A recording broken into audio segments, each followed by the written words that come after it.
Hi guys, welcome back to For the Love of Nutrition. These past few weeks I've been feeling pretty sad and solemn, as I'm sure most of you out there have as well.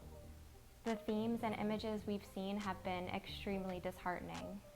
Yet somehow the voices and strength that has come forward has been hopeful and uplifting that change will come.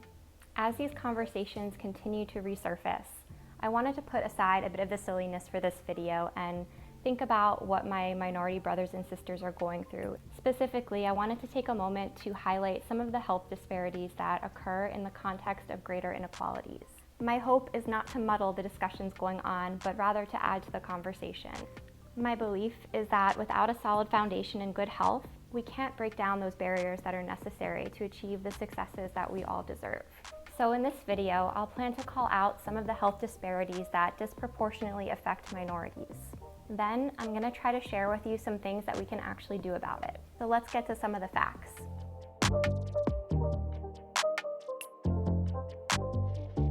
The top chronic diseases that lead to death in this country, including diabetes, obesity, cancers, and cardiovascular disease, weigh much heavier in minority groups.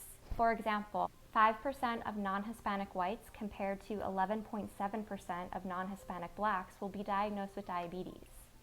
This graph shows death rates related to diabetes among adults greater than 65 years old by race and ethnicity. According to the National Cancer Institute, African American women are almost 2 times as likely to be diagnosed with a more difficult to treat form of breast cancer known as triple negative. Similarly, according to both NCI and the CDC, African American men are more than twice as likely to die from prostate cancer.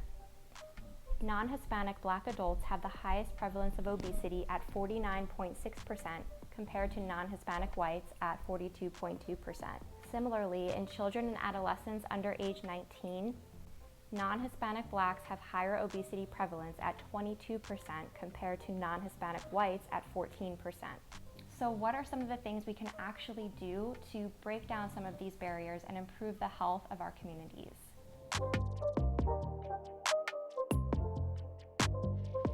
There are many forms of outreach.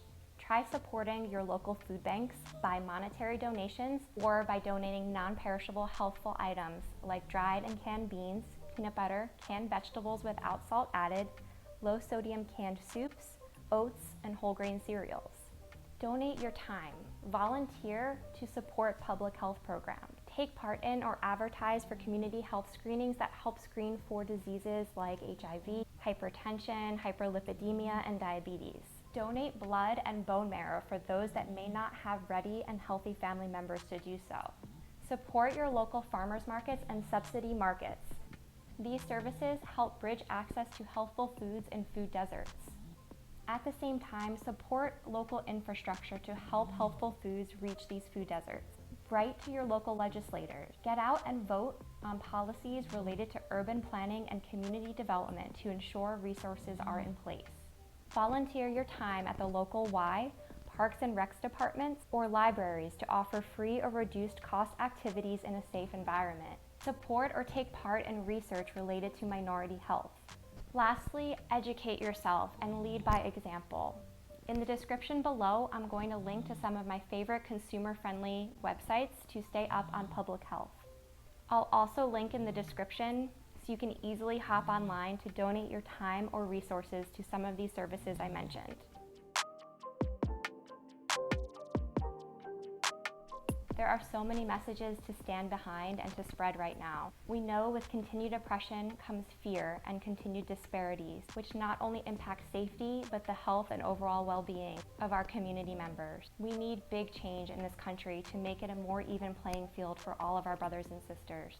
But until then, I hope we can continue to band together and support one another. We all deserve to be treated with dignity and respect and to be the healthiest that we can be. Thanks for joining us today, and I hope you check out those links in my description below and follow us next time.